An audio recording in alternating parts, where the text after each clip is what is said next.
Hello दोस्तों, नमस्कार। संबल academy में आपका स्वागत है। आज हम लोग जो पारिस्थितिकी का जो टॉपिक हम लोगों ने स्टार्ट किया था उसको आगे बढ़ाते हैं। तो हम लोगों ने कहाँ तक देख लिया था, इसको अब देखते हैं। यहाँ सबसे पहले देखिए, पारिस्थितिक तंत्र हम लोगों ने देखा था कि पारिस्थितिकी क्या होती है। तो पारिस्थितिकी हम लोगों ने देखा था कि जो जैविक अजैविक जो घटक होते हैं उनसे निर्मित जो इकाई होते हैं उसको पारिस्थितिकी बोला गया। और जो पारिस्थितिक तंत्र होता है, इनकी जो कार्यात्मक और संरचनात्मक इकाई होती है उसको पारिस्थितिक तंत्र बोला गया। इसमें हम लोगों ने यह ध्यान रखा था कि जो पारिस्थितिकी है वो एक विज्ञान है, एक साइंस है, और जबकि पारिस्थितिक तंत्र एक इकाई है, एक समूह है। तो पारिस्थितिक जो तंत्र था उसमें हम लोगों ने देखा था पर्यावरण की सबसे आधारभूत यह इकाई होती है, और आधारभूत इकाई के साथ ही क्या था, ये एक खुले तंत्र के रूप में कार्य करता था। और इसके साथ हम लोगों ने इसके प्रकार देखना प्रारंभ किए थे। तो हम लोगों ने क्या देखा था, जलीय पारिस्थितिक तंत्र और स्थलीय पारिस्थितिक तंत्र। तो जलीय जो पारिस्थितिक तंत्र था इसमें हम लोगों ने क्या क्या देखा था कि ताजे जल की पारिस्थितिक तंत्र है ना, ताजे जल की एक पारिस्थितिक तंत्र हम लोगों ने देखा था पहला, और दूसरा देखा था खारे जल में, खारा जल या इसके हम लोग लवणीय जल देखे थे। ठीक है ना, ये दो हम लोगों ने पारिस्थितिक तंत्र की बात यहाँ कर चुके हैं। तो इसको आप पिछली क्लास में देख लिए थे। अब अगली क्लास जो हम लोग की स्टार्ट होगी वो स्थलीय पारिस्थितिक तंत्र से स्टार्ट करते हैं। तो स्थलीय पारिस्थितिक तंत्र को हम लोग कैसे समझ सकते हैं, तो जो स्थलखंड है, तो जो स्थलखंड को जो इकाई जो हम लोगों ने अध्ययन की बनाई है वो बायोम को रखा है। तो स्थलीय तंत्र में जो हम लोग अध्ययन करेंगे उसको किसका करेंगे, बायोम का करेंगे। जो बायोम होता है, हम लोगों ने बात कर चुके थे कि पारिस्थितिक जो तंत्र होता है इसके समूह को क्या कहा जाता है, पारिस्थितिक तंत्र के समूह को बायोम कहा जाता है। साथ ही हम लोग और भी बायोम को देख सकते हैं। बायोम मतलब क्या होगा कि एक बृहद स्थलखंड होगा जहाँ कैसी होंगी, एक समान, है ना, एक समान क्या होंगी, भौतिक दशाएं होंगी। ठीक है, जो नेचुरल कंडीशन होगी, जो वहाँ की नेचुरल कंडीशन होगी वो कैसी होगी, एक समान होगी। साथ ही वहाँ जो जैव विविधता होगी, जो बायोडाइवर्सिटी होगी, वो भी कैसी होगी, एक समान होगी। ठीक है, जैव विविधता भी क्या होगी, समान होगी। तो ऐसे हम लोग क्या कर सकते हैं, बायोम को परिभाषित कर सकते हैं। तो कैसे हम लोग स्थलीय पारिस्थितिक तंत्र को बायोम में बांटेंगे, और जो बायोम होंगे, बायोम को ही क्या बोला जाता है ये भी ध्यान रखेंगे, जैविक कटिबंध के रूप में इनको संबोधित किया जाता है। इसको आप ध्यान रखेंगे, जैविक कटिबंध। तो आपसे डायरेक्ट पूछा जा सकता है कि जैविक कटिबंध किसे कहा जाता है, तो आप बायोम को यहाँ टिक करेंगे। दूसरा यहाँ कि जो बायोम होता है तो पारिस्थितिक तंत्र का समूह बायोम कहलाता है। इसी प्रकार से बायोम में एक समान भौतिक दशाएं और पर्यावरण की जो जैव विविधता होती है, जो प्राकृतिक दशाएं होती हैं वो समान होती हैं। फिर हम लोग ने इसको जो जो मतलब बांटने की जो इकाई होगी, तो सबसे पहले हम लोग वन पारिस्थितिक तंत्र पढ़ेंगे। वन पारिस्थितिक तंत्र के बाद हम लोग पढ़ेंगे यहाँ घास का पारिस्थितिक तंत्र, और घास पारिस्थितिक तंत्र के बाद हम लोग मरुस्थलीय पारिस्थितिक तंत्र के बारे में पढ़ेंगे। तो आइए एक एक एग्जाम्पल से हम लोग इसको समझने का प्रयास करते हैं कि सबसे पहले वन जो पारिस्थितिक तंत्र होगा उसको समझते हैं, फिर वन पारिस्थितिक तंत्र के बाद ही हम लोग घास पारिस्थितिक तंत्र और मरुस्थलीय पारिस्थितिक तंत्र को समझेंगे, और इसके एग्जाम्पल एक एक को देखकर आगे बढ़ते हैं। ठीक है ना, तो आइए हम लोग वन पारिस्थितिक तंत्र देखते हैं। तो हम लोग देख रहे हैं, तो इसको देखते हैं पहले। तो स्थलीय जो पारिस्थितिक तंत्र होगा उसको बायोम में हम लोग देखेंगे, और जो बायोम में पहला हम लोग देखते हैं वो कौन सा है, वन बायोम।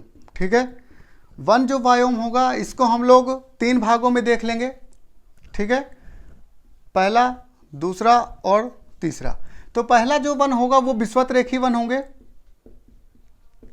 विषुवत रेखी वन। इसके एग्जाम्पल यहां हम लोग सेट करेंगे। तो विषुवत रेखी वन जो प्रदेश हो गए इसके विशेषता क्या होगी, विषुवत रेखी वन बायोम। ठीक है, अब देखिए जो विषुवत रेखी वन बायोम में आपको पता है कि ये 0 अक्षांश से लेकर के 10 अक्षांश के मध्य इसका विस्तार होगा। फिर यहाँ क्या होता है कि वर्ष भर क्या होती है, वर्षा अधिक होगी, तो तापमान यहाँ क्या होता है, अधिक होता है। यहाँ वर्षा कैसी होगी, वर्षा भी क्या होती, सर्वाधिक होती, लगभग 200 सेंटीमीटर से क्या होती है, अधिक होगी हरदम। ये चीज़ को आपको ध्यान रखना है, जिससे क्या होगा, जैव विविधता यहाँ क्या होगी। ठीक है, जैव विविधता क्या होगी, सर्वाधिक होगी, जैव विविधता यहाँ सर्वाधिक होगी। तो यहाँ हम लोगों ने क्या देखा कि विषुवत रेखी जो वन बायोम होंगे तो वर्ष भर तापमान यहाँ सर्वाधिक होता है, वर्ष भर वर्षा यहाँ 200 सेंटीमीटर से अधिक होती है, और जैव विविधता भी सबसे ज़्यादा होती है। साथ ही जैव भार सर्वाधिक होता है। जैव भार का मतलब आप समझ सकते हैं कि जो जैव विविधता का जो अधिकतम भाग है, शुष्क कार्बन की जो परसेंटेज होता है वो सबसे ज़्यादा होता है, उसे हम क्या बोलेंगे, शुद्ध कार्बन या जैव भार बोलेंगे। कि जो वृक्ष होते हैं उनका जो शुद्ध या शुष्क कार्बन होता है उसे हम क्या बोलते हैं, जैव भार। तो शुष्क जो कार्बन होता है किसी भी वृक्ष का या जीव का, उसको हम जैव भार बोलते हैं। तो यहाँ जैव विविधता, जैव भार अधिक होगा। तो विषुवत रेखी वन बायोम क्या होगा, सबसे ज़्यादा जो जैव विविधता पाई जाएगी वो कहाँ पाई जाएगी, विषुवत रेखा क्षेत्र में पाई जाएंगी।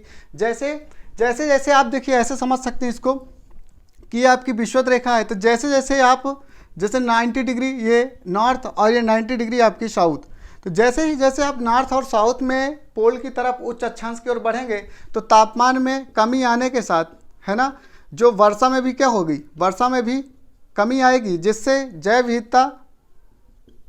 विविधता और जैव भार में कमी आएगी। ठीक है, तो ये चीज़ आपको ध्यान रखना है कि हरदम आपसे एक सेंटेंस फॉर्म में पूछा जा सकता है कि विषुवत रेखा से ध्रुवों की ओर जाने पर या उच्च अक्षांश की ओर जाने पर जैव विविधता और जैव भार में क्या प्रभाव पड़ेगा, तो ये कम होता जाएगा।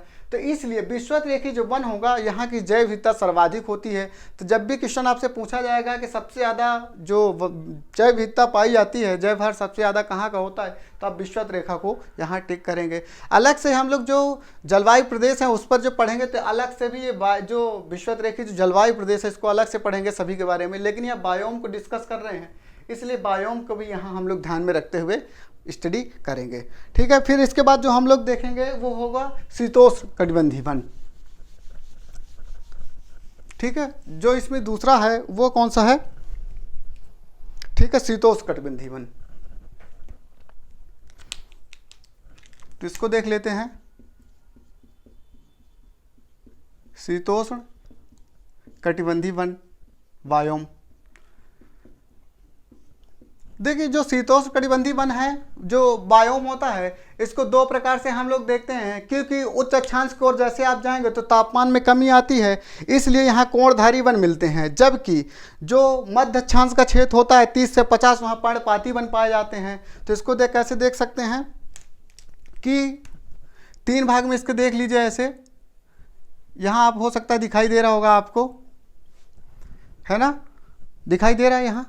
तो देखिए सबसे पहले आप यहाँ क्या देखेंगे कि जो 50 डिग्री से 70 अक्षांश के बंद होता है, यहाँ कोणधारी वन इसमें मिलेंगे। ठीक है, कोणधारी इन क्षेत्रों में वन मिलेंगे।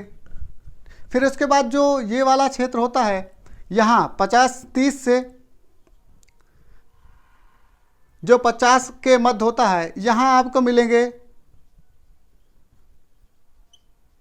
समशीतोष्ण टाइप के वन मिलेंगे। इसके एग्जाम्पल हम लोग देख लेंगे। फिर यहाँ जब जाएंगे तो भूमध्य सागरीय वनस्पति यहाँ आपको दिखाई देगी।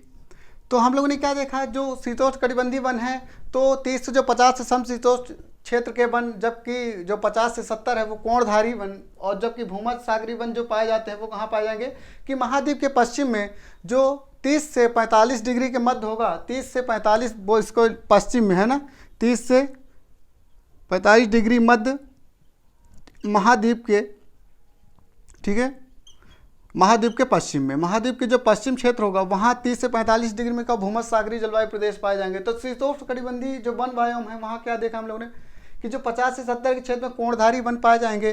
तो विश्व में जो सर्वाधिक वनों का विस्तार हुआ है, ये साइबेरियन बल्कन जो वन है उनके रूप में भी इनका नाम जाना जाता है। तो कोणधारी वन हो गए। तो कोणधारी जो वन थे तो विश्व में इनका क्षेत्रफल सर्वाधिक था और वर्तमान में भी इनका ही क्षेत्रफल सर्वाधिक है। लेकिन सबसे ज़्यादा इनका क्या किया गया है, सबसे ज़्यादा इन वनों की कटाई की गई है आर्थिक हितों के लिए, है ना। तो इसलिए सबसे ज़्यादा जो वन कोणधारी वन थे उनमें सबसे ज़्यादा कटाव या सबसे ज़्यादा कमी भी किन वनों में आई है विश्व में, कोणधारी वन में। फिर समशीतोष्ण जो कटिबंधीय क्षेत्र हैं इस वनों में क्या हो विशेषता इसकी रही कि इस जो ये वाले वन थे यहाँ जैसे चारनोजम जो सॉयल पाई जाती है जो गेहूं के लिए प्रसिद्ध है, जो घास वाले मैदान में हम लोग पढ़ेंगे तो वो इन क्षेत्रों से संबंधित रहेगी।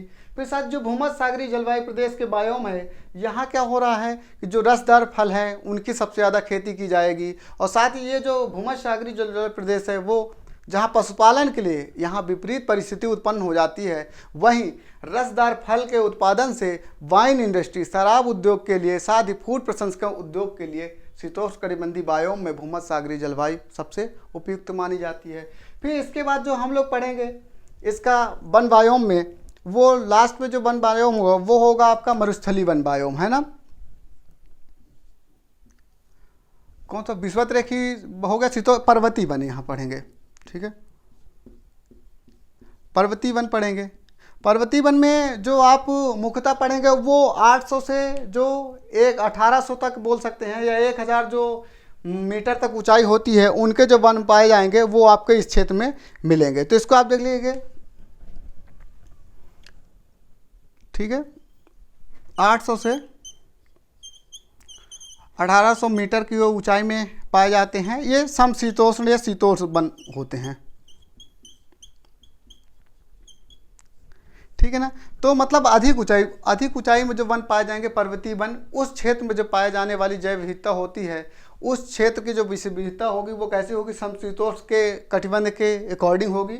और साथ ही 800 से 1800 जो मीटर जो ऊंचाई पर्वत क्षेत्र होंगे, वहाँ भी क्या होता है कि वन बायोम का जो पर्वतीय क्षेत्र में विस्तार पाया जाता है। तो ये हम लोगों ने क्या देखा कि वन बायोम। तो आपसे डायरेक्ट ऐसा क्वेश्चन पूछे कौन सा वन बायोम नहीं है, ऐसा क्वेश्चन पूछेगा कि कौन सा निम्न में से वन बायोम नहीं है, तो आपको ध्यान रखिए कि पर्वतीय वन है तो यहाँ ध्यान रखेंगे, तो विषुवत रेखीय वन बायोम, शीतोष्ण कटिबंधीय वन बायोम और पर्वतीय वन बायोम। तो ये कौन से वन बायोम है, ये वन बायोम है, ठीक है।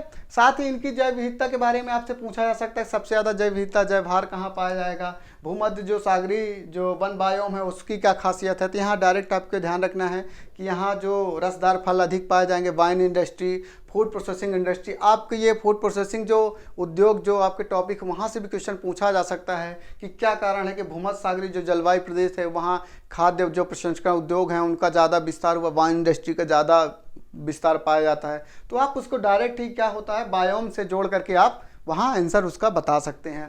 साथ ही ये महाद्वीप के पश्चिम में पाए जाने वाली जो जलवायु प्रदेश होता है उसके हैं। फिर पर्वतीय वन भी आपको है, पर्वतीय वन की ऊंचाई में पाए जाएंगे, समशीतोष्ण टाइप के होते हैं, 800 से 1800 मीटर तक होते हैं। तो इतना आपको ध्यान रखना है। फिर इसके बाद हम लोग देखते हैं कौन सा वन बायोम के बाद घास वन बायोम या घास बायोम देखते हैं, ठीक है। तो जो हम लोगों ने देखा कौन सा वन बायोम के बाद घास बायोम देखते हैं। और घास बायोम आपको याद रखना है, यहाँ से डायरेक्ट क्वेश्चन पूछे जा सकते हैं कि सही सुमेलित कीजिए। तो बिल्कुल यहाँ स्क्रीनशॉट लीजिए और इसको याद कर लीजिए और लिख के कहीं चिपका दीजिए, रख लीजिए अपने पास। तो आइए देखते हैं। तो घास बायोम हम लोगों ने क्या क्या देखा। घास बायोम में देखिए तो ये दो प्रकार के घास बायोम होते हैं, एक होता है उष्णकटिबंधीय या जो ट्रॉपिकल रीजन में पाया जाता है, और एक होता है जो शीतोष्ण कटिबंधीय क्षेत्र में, है ना। दो घास के मैदान। तो पहले देखते हैं जो उष्ण कटिबंधीय क्षेत्र में होते हैं निम्न अक्षांशों में। तो पहला जो होता है लानोस वेनेजुएला में इसका विस्तार पाया जाता है, जो लानोस घास का मैदान है। डायरेक्ट पूछा जा सकता है कौन सा उष्ण कटिबंधीय घास का मैदान नहीं है। तो 3 ये घास आपको याद रखना है। वैसे तो जो वनस्पति रीजन है वो हम लोग मैपिंग में अलग से पढ़ेंगे, तो जो सेल्वा वनस्पति पाई जाती है ना, जो दक्षिण अमेरिका में, और भी जो अलग अलग वनस्पति पाई जाती हैं उनके हम लोग नाम अलग देखते हैं। लेकिन यह घास के मैदान प्रॉपर हम लोग देख रहे हैं क्योंकि घास का बायोम को देख रहे हैं। तो लानोस घास का मैदान वेनेजुएला में, और सवाना जो घास का मैदान है वो अफ्रीका में, और जो कंपोस जो ब्राज़ील क्षेत्र में इसका विस्तार पाया जाता है। तो इसको हम लोग ध्यान रखेंगे, लानोस वेनेजुएला, सवाना अफ्रीका और कंपोस ब्राज़ील में। ये कौन से हो गए, उष्णकटिबंधीय घास के मैदान हो गए। जबकि शीतोष्ण कटिबंधीय जो घास के मैदान है ना, इनका विस्तार सबसे पहले ध्यान रखिएगा पंपास जो है ये 3 देशों में है। अर्जेंटीना मेन तो अर्जेंटीना में है, अर्जेंटीना के बाद उरुग्वे और दक्षिणी ब्राज़ील क्षेत्र में इसका विस्तार पाया जाता है। फिर इसके बाद प्रेरीज का घास का मैदान आता है। प्रेरीज जो उत्तरी अमेरिका में है, मतलब कि कनाडा का जो दक्षिणी भाग है, कनाडा और यूएसए के क्षेत्र में इसका विस्तार पाया जाता है। तो कनाडा यूएसए आपसे डायरेक्ट पूछा जा सकता है, तो इसका ध्यान रखेंगे। स्टेपी घास का जो मैदान है मध्य एशिया और पूर्वी यूरोप, मतलब मध्य एशिया का जो क्षेत्र है उसमें और पूर्वी यूरोप में पाया जाता है।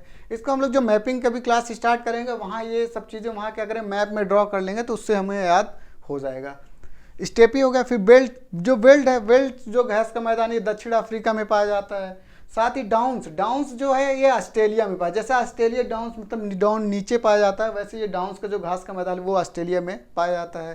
कैंटबरी जो है ये न्यूजीलैंड का घास का मैदान है। और पुस्ताज ये पुस्त खराज कहीं मिलेगा तो ये हंगरी का घास का मैदान है। तो आइए एक बार फिर इसके शीतोष्ण कटिबंधीय घास मैदान को रिवीजन करते हैं।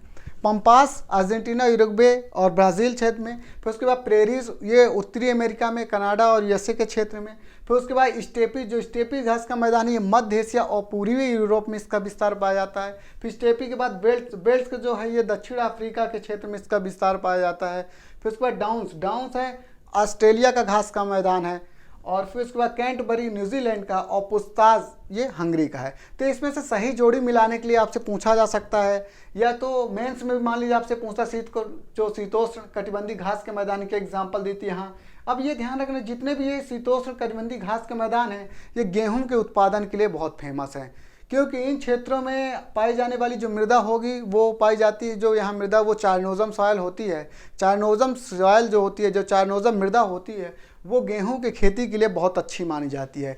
इसलिए इन क्षेत्रों में गेहूं की कृषि के लिए उत्पादन बहुत अच्छा होगा, या जो क्षेत्र गेहूं कृषि के योग्य होंगे तो वहाँ गेहूं की कृषि की जाएगी, और जो कृषि के लिए थोड़ा भी प्रतिकूल होंगे उन क्षेत्रों में या तो मक्का का उत्पादन किया जाएगा, नहीं तो वहाँ पशुपालन को बढ़ावा दिया जाता है। तो इस चीज़ को आप यहाँ ध्यान रखेंगे। तो आइए इसके बाद हम लोग मरुस्थली जो बायोम होता है उसको देखते हैं, को वो किस प्रकार से आगे उसमें आता है कि उसकी कैसी जैव विविधता रहेगी, है ना। तो उसको देखते हैं। तो हम लोग इसको देख लेते हैं मरुस्थली वन बायोम।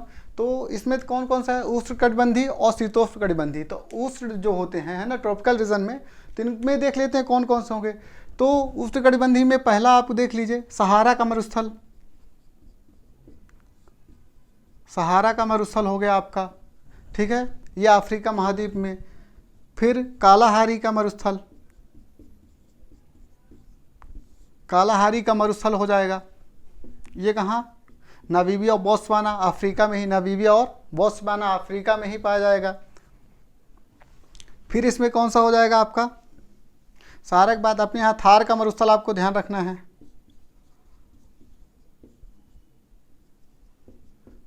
ठीक है, थार का मरुस्थल हो गया। फिर इसमें मोजावे का मरुस्थल हो जाएगा, मोजावे का मरुस्थल हो गया जो यूएसए में पाया जाता है। फिर यहाँ ऑस्ट्रेलिया में आपको याद होगा ग्रेट सैंडी। फिर उसके बाद और कौन कौन से, और भी बहुत सारे यहाँ मरुस्थल पाए जाते हैं, तो उनके नाम आप देख लीजिए। सोनोरल हो गया आपका, पश्चिमी ऑस्ट्रेलिया का मरुस्थल हो जाएगा। इसमें जो गिब्सन और सैंडी हैं इनको आप याद रखेंगे, है ना, पश्चिमी ऑस्ट्रेलिया का मरुस्थल, गिब्सन, सैंडी, और ये सब यहाँ ऑस्ट्रेलिया के प्रमुख मरुस्थल हैं। तो ये आप हो गए उष्णकटिबंध के। शीतोष्ण में देख लीजिए मुख्यतः दो पाए जाते हैं यहाँ। तो एक तो आपको याद होगा पैटागोनिया का मरुस्थल,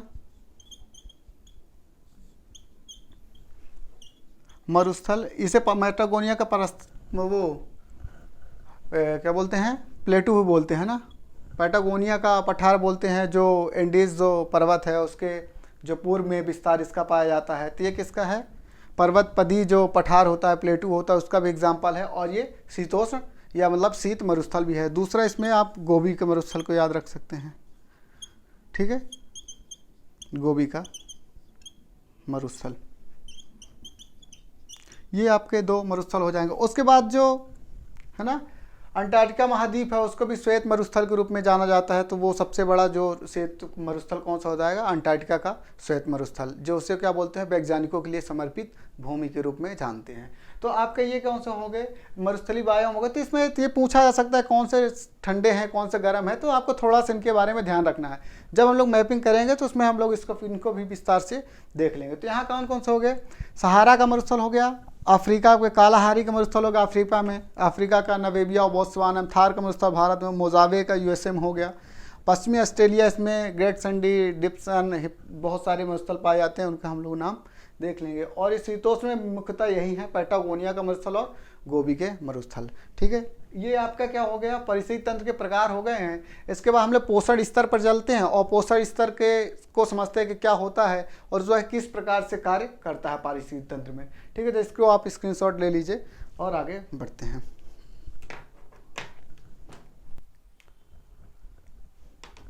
तो हम लोग पारिस्थितिक तंत्र के स्तर देखते हैं। तो पारिस्थितिक स्तर को देखने से पहले एक चीज़ समझते हैं कि पहले क्या होता है कि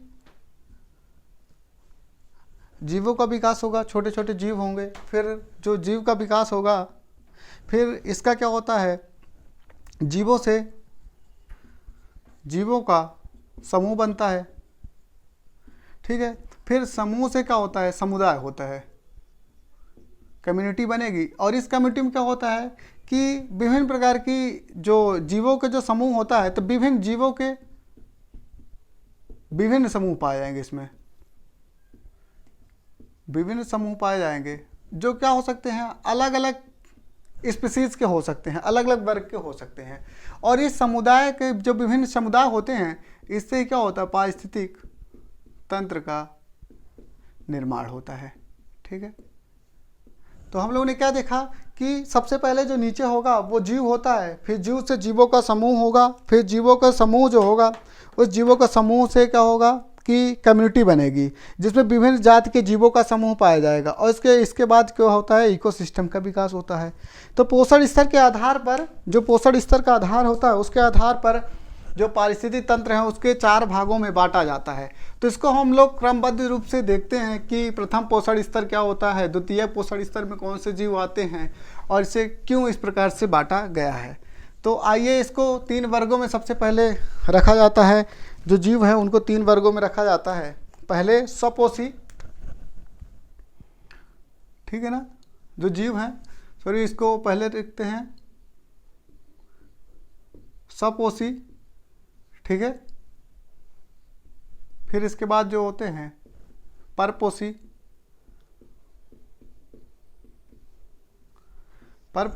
फिर उसके बाद परपोषी के बाद होते हैं अपघटक, डिकम्पोजर, ठीक है।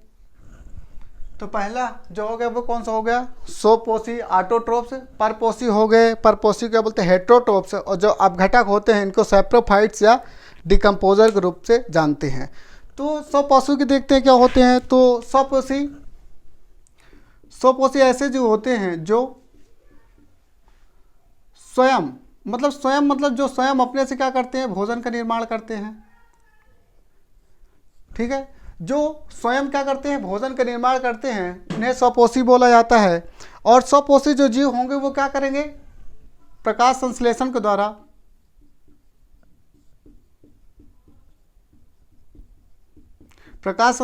द्वारा क्या करें, कार्बोहाइड्रेट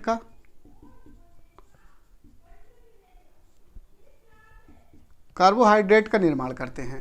तो जो स्वपोषी होंगे, स्वपोषी ऐसे जीव होंगे जो स्वयं भोजन का निर्माण करेंगे और प्रकाश संश्लेषण के द्वारा कार्बोहाइड्रेट का विकास करेंगे, कार्बोहाइड्रेट का निर्माण करेंगे। तो इसका जो सबसे अच्छा एग्जाम्पल हो जाएगा वो कौन सा हो जाएगा स्वपोषी में, है ना, वन ये जो हो जाएंगे, या वृक्ष जो इसमें पाए जाते हैं वो इसके सबसे अच्छे एग्जाम्पल हो जाएंगे। ये जो स्वपोषी होते हैं ये क्या कर रहे हैं, उत्पादन का कार्य कर रहे हैं, इसलिए इनको क्या बोला जाता है, प्राथमिक उत्पादक वर्ग बोला जाएगा। ये क्या है, प्राथमिक उत्पादक होंगे, है ना।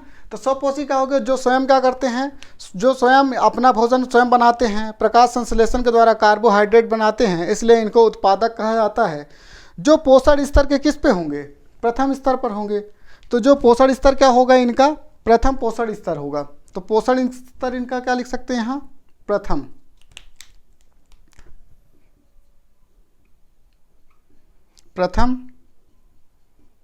पोषण स्तर, ठीक है।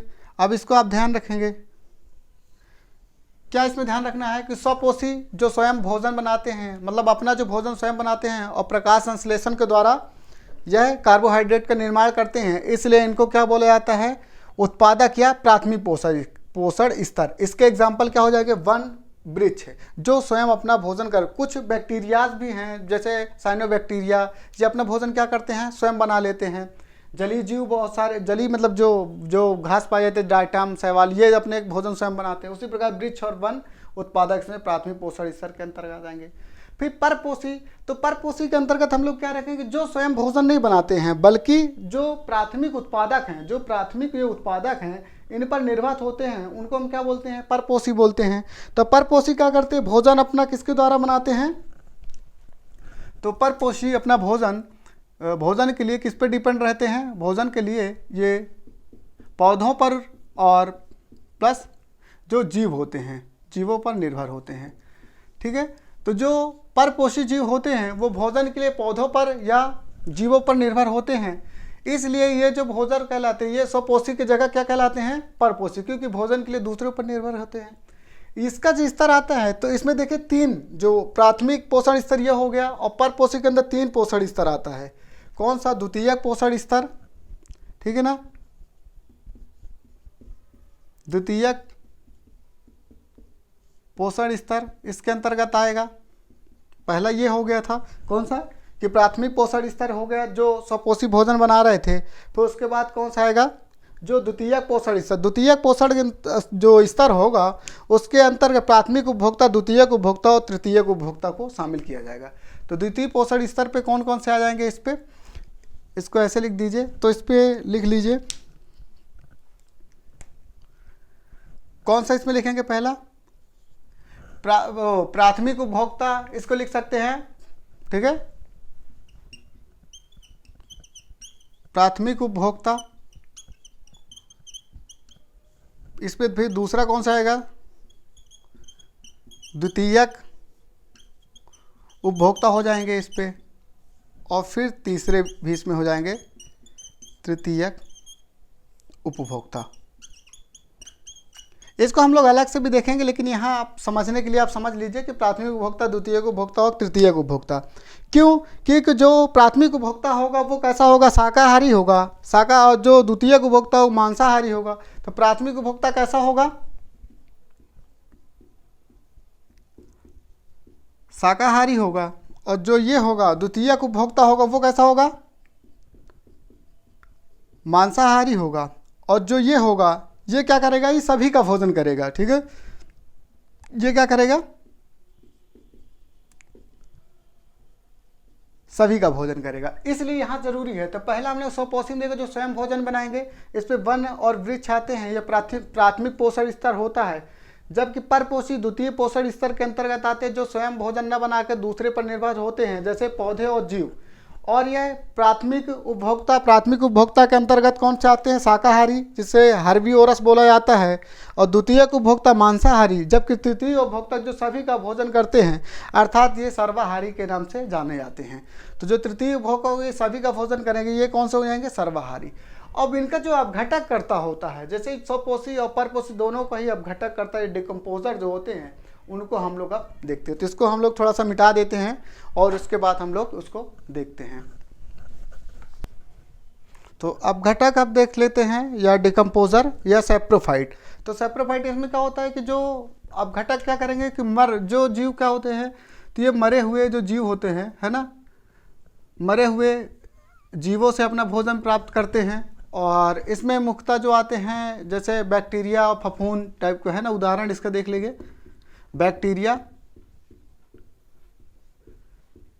और फफूंद, ठीक है, फंगस। तो इसके अंतर्गत ये एग्जाम्पल आप याद रख सकते हैं यहाँ। तो अपघटक कौन से होते हैं, जो स्वपोषी और परपोषी क्या करते हैं, अपघटन करते हैं, डिकम्पोज करते हैं। इसमें मरे हुए जीव और वनस्पतियां शामिल की जाती हैं। उदाहरण बैक्टीरिया, फफूंद इसके मूल आते हैं, जिसके अंदर कुटकी, बरुथी, गोल्ड क्रीम, प्रोटोजोआ, केचुआ, चींटी। तो ये क्वेश्चन आया हुआ है कि केचुआ और चींटी किस वर्ग में रखे जाते हैं। तो आपसे ज़्यादा नहीं तो चींटी को पूछा है एग्जाम में, तो आपको चींटी का ध्यान रखना है। क्या चींटी क्या होती है, चींटी अपघटक के रूप में कार्य करती हैं, इसलिए इसको ध्यान रखना है। फिर केचुआ को आप जानते हो ये क्या हो जाता है, ये किसानों का क्या कहलाता है, किसानों का मित्र कहलाता है। मित्र के साथ क्या होता है, हलवाहा कहलाता है, कि जो क्या करता है, हल चलाता है किसान के लिए। क्योंकि सबसे ज़्यादा किसान को जो फायदेमंद जो कोई ये है मरे हुए अपघटक में या जिंदा अपघटक में, वो किसानों के लिए केचुआ है।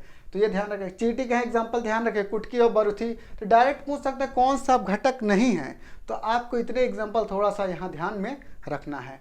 तो मरे हुए जीवों को जो भोजन करता है अपघटक कहलाता है। बैक्टीरिया, फफूंद इसके मूल है, जिसके अंदर कुटकी, बरुथी, गोल्ड क्रीम, प्रोटोजोआ, चींटी और केचुआ को आता है। और केचुआ को क्या बोला जाता है, केचुआ को किसानों का मित्र और हलवाहा बोला जाता है। ठीक है, तो आइए इसके पोषण स्तर को और आगे समझने का प्रयास करते हैं। तो पोषण स्तर को फिर से देखते हैं व समझते हैं। तो जो सर्वोच्च पोषण स्तर होगा, ठीक है, सर्वोच्च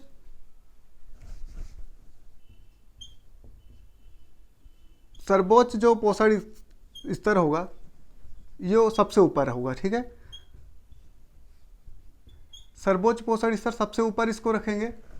थोड़ा राइटिंग की प्रॉब्लम आ रही है, कोई बात नहीं, आप समझ लीजिए। तो जो सर्वोच्च पोषण स्तर होगा वो सबसे ऊपर होगा, क्योंकि सर्वोच्च पोषण स्तर का मतलब ही होगा सबसे ऊपर। तो जो सर्वोच्च पोषण स्तर होगा उसे सर्वाहारी या सर्वोच्च उपभोक्ता बोलते हैं। क्या बोलेंगे इसको? सर्वाहारी या, ठीक है सर, क्या बोलेंगे? सर्वोच्च जो पोषणहारी, मतलब सॉरी, सर्वाहारी होगा या ये सर्वोच्च उपभोक्ता होगा।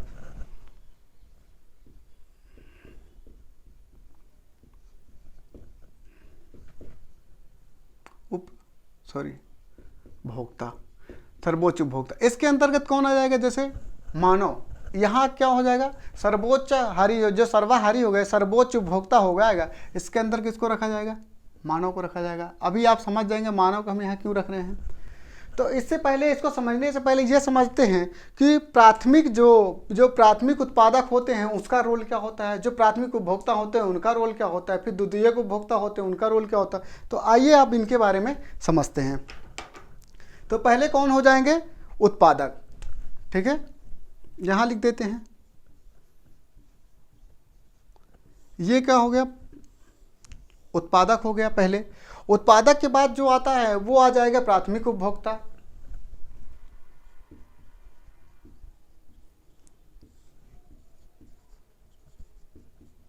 प्राथमिक उपभोक्ता हो जाएगा। प्राथमिक उपभोक्ता के बाद जो हो जाएगा वो द्वितीयक उपभोक्ता हो जाएगा, है ना।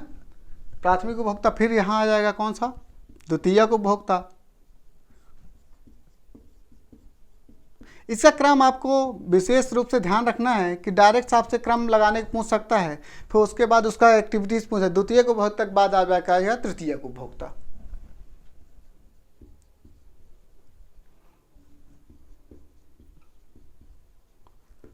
ठीक है, ये हो गया। तो ये कैसे क्रम में बढ़ रहा था? पहले देखो उत्पादक हुआ, फिर उसके बाद उत्पादक के बाद द्वितीयक उपभोक्ता, फिर तृतीयक उपभोक्ता। तो उत्पादक जो वर्ग होगा तो इसमें कौन सा आएगा? आप वनस्पति बना सकते हैं ऐसे, कुछ लोग ज़्यादा कलाकार होंगे तो वनस्पति क्या हो जाएगी? प्राथमिक उपभोक्ता होगी। साथ ही जो इसमें क्या होगा कि सूर्य का प्रकाश आएगा, तो सूर्य का प्रकाश जब यहाँ से आएगा तो ये फोटोसिंथेसिस करेगा, है ना।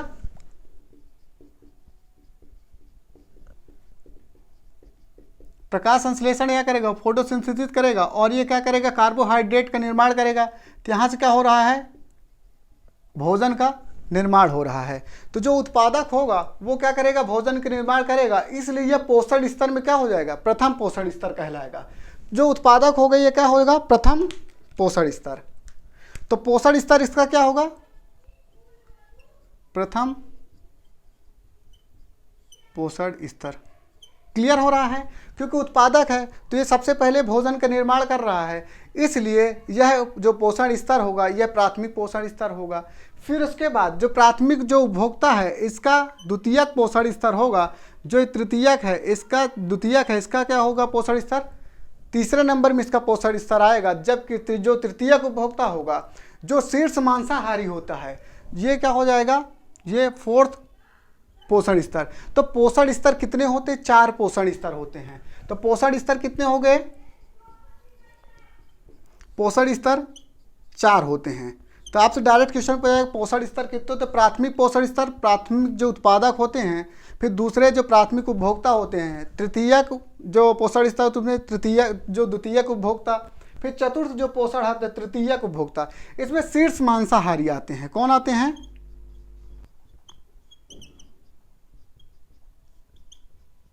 शीर्ष मांसाहारी जो जीव होते हैं, जैसे शेर हो गया, आपका टाइगर हो गया, व्हेल होगी, बड़ी बड़ी जो व्हेल मछली होती है या शार्क मछली होती है, शार्क और शेर, यहाँ आप लिख लीजिए, इसके एग्जांपल जरूरी है।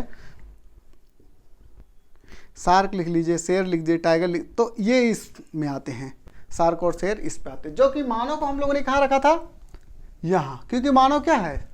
सर्वाहारी है, सर्वोच्च उपभोक्ता है, तो मानव यहाँ आता है। तो आप देखिए इसको समझने का प्रयास करते हैं। तो इसको भी एक क्या करते हैं? गोला में बंद कर देते हैं। ठीक है। तो जो उत्पादक होगा, उत्पादक, फिर प्राथमिक उपभोक्ता, फिर ये, तो इनका जो लिंक है इनको देखते हैं। तो जो उत्पादक होगा उसको भी क्या करेगा? सर्वाहारी इसका भोजन करेगा। ठीक है, प्राथमिक उपभोक्ता भी इससे जुड़ेगा, फिर ये भी इससे जुड़ेगा और फिर तृतीयक उपभोक्ता भी इससे जुड़ेगा। तो सभी का जुड़ाव कहाँ हो रहा है? इस क्षेत्र में हो रहा है। मतलब सर्वाहारी या सर्वोच्चहारी क्या कर रहा है? उत्पादक, प्राथमिक उपभोक्ता, तृतीयक उपभोक्ता और द्वितीयक और तृतीयक तीनों उपभोक्ता का जो सर्वोच्च या सर्वाहारी होता है उसका उपभोग कर सकता है। साथ ही जो इनका अपघटक करता होगा, जो डिकम्पोजर होगा, वो कौन होगा? अपघटक होंगे, बैक्टीरिया, फफूंद होंगे।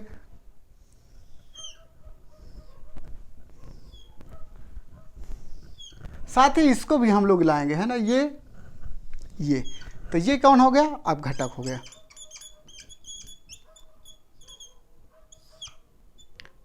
ठीक है, ये डिकम्पोजर या अपघटक हो गया। तो इसमें कौन कौन आ गया? हम लोगों ने देखा था कंक्लूजन में, बैक्टीरिया और फफूंद।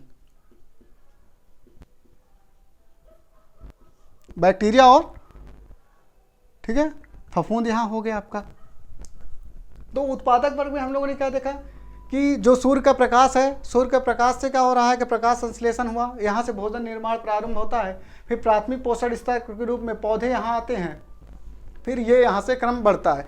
साथ ही यहाँ क्या होता है कि जो मृदा, अब देखिए जो अपघटक होगा, अपघटन के बाद क्या होगा कि जो पोषक तत्व होंगे, तो ठीक है, पोषक जो तत्व होंगे,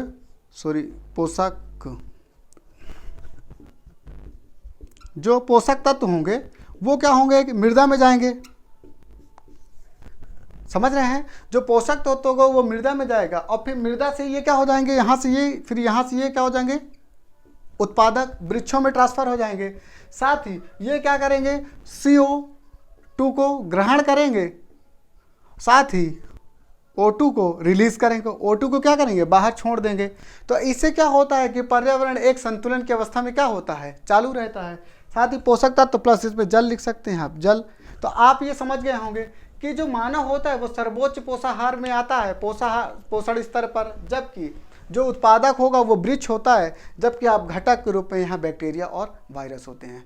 ठीक है, तो यहाँ तक हम लोग देखते हैं, फिर अगली क्लास में मिलते हैं और फिर अगली जो क्लास होगी वहाँ हम लोग इसके जो पिरामिड होता है, जो ऊर्जा पिरामिड हो गया या आहार पिरामिड हो गया, उनके बारे में हम लोग चर्चा करते हैं। ओके।